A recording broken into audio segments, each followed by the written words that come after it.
Now I want to chat about the book. You said the book was kind of an expansion of letters you were sending to a friend in Germany. Yeah. What can we expect when we open the book? The book is actually the whole journey, how I found out about the cancer, the surgery, then my thoughts of getting an implant because it didn't look normal because they immediately remove the testicle with the cancer.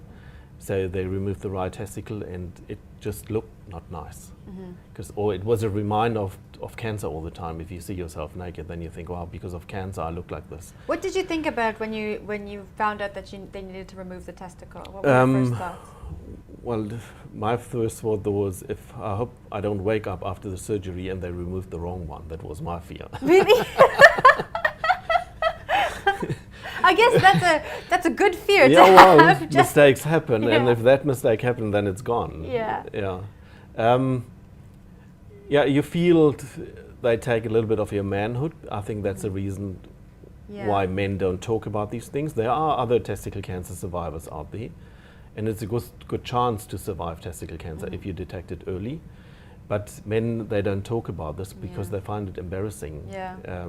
They won't mention it to somebody. And I've been a teacher everybody knew, and for me, talking about this helped me. And that's why it was no problem. So the book is actually the whole surgery thing, then going through chemo, getting depressed, don't know what to do, resigned, backpacked for 2 years to come to rest with cancer. During that time, I read a lot of books about does life make sense, and you're actually dealing with your life. And then I returned to Namibia, started teaching again, and as I mentioned earlier on, I'm not teaching anymore. I was a teacher and deputy principal, and then I decided, well, if I have to do this another 25 years, I don't know. I love photography, so I taught myself all the design programs, and now I work as a graphic designer. Wow. And the same with the running. I didn't do any sport for 20 years, and when I moved to Cape Town from Namibia, it was nice restaurants, nice food, you just sit at the computer, so I was close to 100 kilos. Really? And then I started running in 2008, and 2011 I finished Comrades. And I Congratulations. Thanks, yeah. And I think that's also the cancer thing. It taught me in an early life, in the early stage of my life, do the things you love to do. And that's actually also a message that I like to encourage cancer patients not to give up. Because we always hear about cancer, people dying of cancer, but nobody talks about the survivors. And there are a lot of survivors. And just to encourage, if somebody's got cancer now, then they see, okay, there is a chance. They shouldn't give up. Well, it seems like your life has changed drastically since, since you were diagnosed, for the better almost. I always say if it doesn't come back again, never, then because it was a horrible experience, but it made my life more colorful, I must say.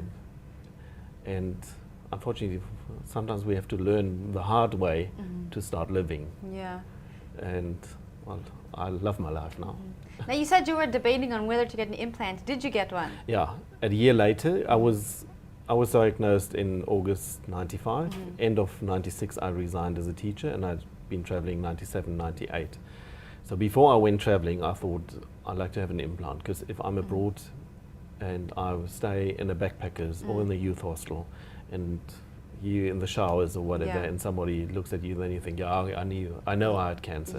So I just wanted to remove the visible, that you can't see it anymore. And it really helped a lot. I think it's, although often guys said, why did you do it? Because you can't see it anyway. But I said it was good for me. And it's the same, I think, with, you can compare it to women who had breast cancer, who get implants too, because it's just, you just feel normal again. Although you know the one is fake, I always say I know my one nut is fake because the real one tried to kill me. And well, it seems like you make light of the topic, which is great for talking about it and making young people listen. And then they listen, and then they start talking about these things.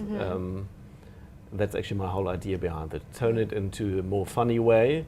It's a serious thing, but you can get the message to people in a funny way.